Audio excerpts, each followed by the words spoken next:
Well, I'm glad you could join us. Beth Feingold is back with us once again. She is Executive Director of Under One Roof. Nice to see you, Beth. Thank you, Jack. You're dealing, as you did before, and continue to do, with HIV and AIDS and raising money to help whom?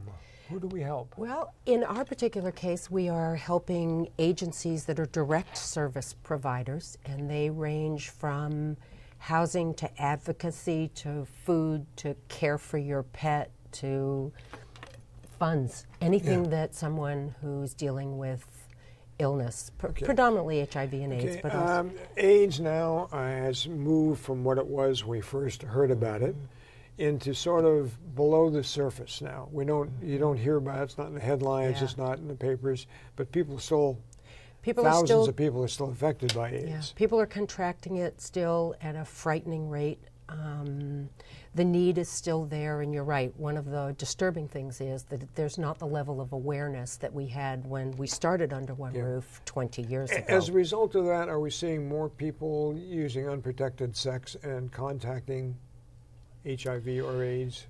I mean, has it gotten sort of the cycle has sort of gone around like that? Yes, I think there's a lot of issues that cause that to happen, but I think that's the bottom line. There's also a false idea by some people that you can take some drug and you'll get over it, and that drug does not exist. Talk to anybody of my generation who is a long-term survivor and have been taking the drug cocktails for these last 20 or 25 years.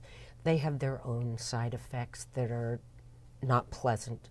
You're alive, and many are doing very well, but it's not like diabetes where you take a drug and you live a totally normal life. Not quite.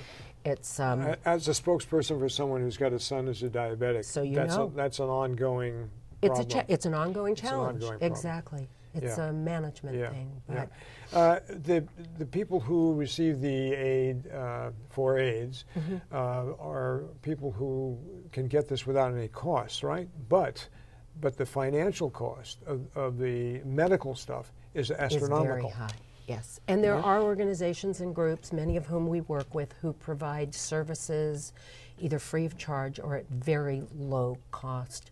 And we have 23 agencies that we raise funds for through the sale of gift items in our store on Castro Street. So we're, as you know... Do you raise much money in that store, by the way? We do. The last couple of years have been difficult. It's been difficult for people without jobs. It's been difficult for fundraising. It's been difficult for retail because people don't have jobs. We didn't give as much last year as I would have liked to have, but I think we're in the start for a very good, strong year. You're in contact with people who do have HIV and AIDS. Are they able to, when they get it, let's say they're going to apply for a job, are they required to report the fact that they are HIV positive or have AIDS? I believe the answer to that is no, that's private and protected information. But we do work with agencies who help counsel people on exactly this type of thing.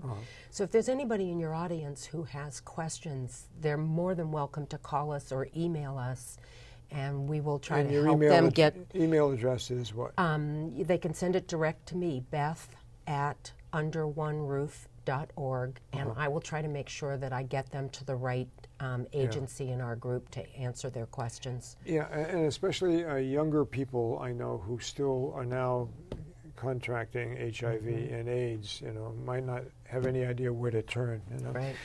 Beth, always good to see you. Let's hope that at some point there is a cure for it, and we move ahead, help these people. All right. We'll get you to come and volunteer with us one of these days. They're not criminals, No. Okay, Beth Feingold's been our guest. She is Executive Director of Under One Roof. Thank you very much for joining us.